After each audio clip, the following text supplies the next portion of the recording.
എല്ലാ കൂട്ടുകാർക്കും രമ്യാസ് വയറ്റിലേക്ക് ഒരിക്കൽ കൂടി സ്വാഗതം. അപ്പം ഞാനിന്നൊരു പഴങ്കഞ്ഞി വ്ളോഗുമായിട്ടാണ് കൂട്ടുകാരെ വന്നിരിക്കുന്നത്. പഴങ്കഞ്ഞി ഇഷ്ടപ്പെടാത്ത ഏതെങ്കിലും മലയാളികൾ ഉണ്ടാവുമല്ലേ കൂട്ടുകാരെ? പഴങ്കഞ്ഞിയെക്കുറിച്ച് എനിക്കറിയാവുന്ന കാര്യങ്ങൾ ഞാൻ ഷെയർ ചെയ്യാം കേട്ടോ കൂട്ടുകാരെ. അപ്പം അതിനായിട്ട് വീഡിയോ സ്കിപ്പ് ചെയ്യാതെ തന്നെ കാണട്ടോ കൂട്ടുകാരെ. പോകാമെന്നാ. അപ്പോൾ ആദ്യം തന്നെ ഞാനിതാ കപ്പ വേവിച്ചെടുത്ത് വച്ചിട്ടുണ്ട് കേട്ടോ. അപ്പോൾ അതൊന്ന് നമുക്ക് കടുക് താളിച്ചെടുക്കാം കേട്ടോ. നമുക്ക് ഈ പഴങ്കഞ്ഞിയിൽ ചേർത്ത് കഴിക്കുമ്പോൾ നല്ലൊരു ടേസ്റ്റ് ആണല്ലോ. അപ്പോൾ അതിനാണ് ഞാൻ ഇത് കടുക് താളിച്ചെടുക്കുന്നുണ്ട്. അപ്പോൾ ഇത് നമ്മൾ ബാക്കി വന്ന ചോറ് നമ്മൾ തലേ ദിവസം വെള്ളം ഒഴിച്ച് കുതിർത്ത് വയ്ക്കും. അപ്പോൾ അങ്ങനെ ഇരുന്ന് ഫെർമെൻറ്റേഷൻ ആവുന്ന ആ പഴങ്കഞ്ഞി നമ്മുടെ വയറിനും ആരോഗ്യത്തിനൊക്കെ ഏറ്റവും നല്ല ബാക്ടീരിയകൾ ഉൽപ്പാദിപ്പിക്കുന്ന ഒരു പ്രോബയോട്ടിക്കാണ് കേട്ടോ. അത്രയും ഹെൽത്തിന് നല്ലതാണ് ഈ പഴങ്കഞ്ഞി നമ്മുടെ.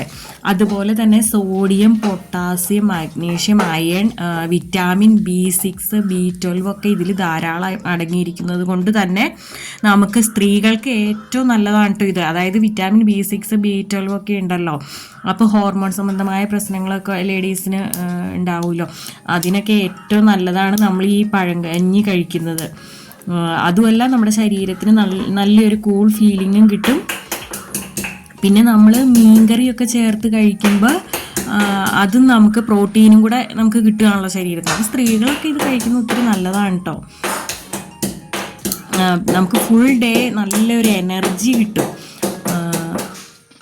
നല്ലൊരു പ്രോബയോട്ടിക്കാണ് ഈ പഴങ്കഞ്ഞിയിലുള്ള ലാക്ടോബാസിലസ്. നമ്മുടെ അസിഡിക് പ്രശ്നങ്ങളെല്ലാം മാറുന്നതിനൊക്കെ ഒത്തിരി ഹെൽപ്പ് ചെയ്യും കേട്ടോ. ഏറ്റവും മികച്ച ഒരു ഹെൽത്തി ബ്രേക്ക്ഫാസ്റ്റ് എന്ന് തന്നെ പറയാട്ടോ കൂട്ടുകാരെ. ഇത് നമ്മൾ രാവിലെ കഴിക്കുകയാണെന്നുണ്ടെങ്കിൽ നമുക്ക് അങ്ങനെ അത്ര പെട്ടെന്നൊന്നും വിശക്കില്ല കേട്ടോ കൂട്ടുകാരെ. കാരണം എപ്പോഴും വയറിങ്ങനെ ഫില്ലായിട്ട് ഇരിക്കും. അപ്പം ഇത് ഒരു ഫുൾ ഡേ എനർജി തരുന്ന ഇതാണ്.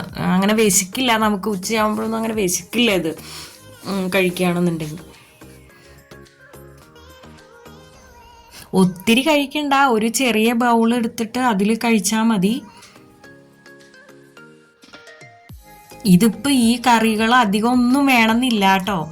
ഞാനിപ്പോൾ ഇതിലേക്ക് തൈര് ചേർത്ത് കൊടുക്കുന്നുണ്ട്. നമ്മൾ ഉള്ളിയും പച്ചമുളക്, അപ്പോൾ കാന്താരി മുളക് എടുക്കുകയാണെങ്കിൽ അതാണ് ഏറ്റവും നല്ലത്. ഇത് നല്ല എരിവുള്ള മുളകായിരുന്നു കേട്ടോ കൂട്ടുകാരെ. അപ്പോൾ അത് ഞാൻ ചതച്ച് ഇതിലേക്ക് ചേർത്തു. പിന്നെ നാരങ്ങാച്ചാറാണ് ഞാൻ ചേർത്തിരിക്കുന്നത്.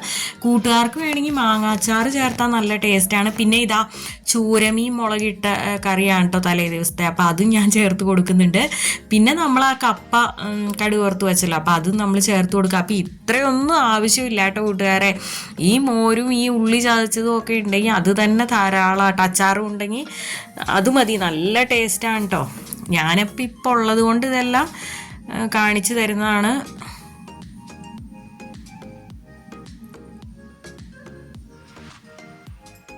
അപ്പം ഇങ്ങനെ കഴിക്കാത്തവരുണ്ടെങ്കിൽ ഒന്ന് കഴിച്ച് നോക്കൂ കേട്ടോ.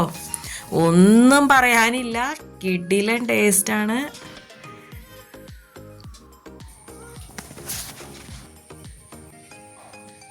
കഴിക്കാട്ടോ നമുക്ക്.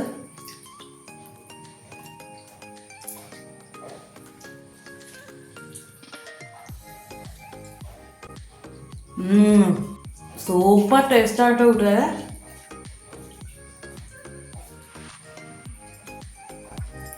അടിപൊളി.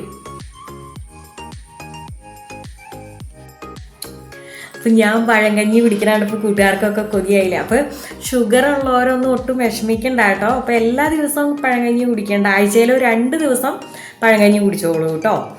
അപ്പോൾ എന്നാൽ ഇനി അടുത്ത നല്ലൊരു വീഡിയോ ആയിട്ട് വരുന്നത് വരെ thanks for watching. Okay, Tata, bye bye.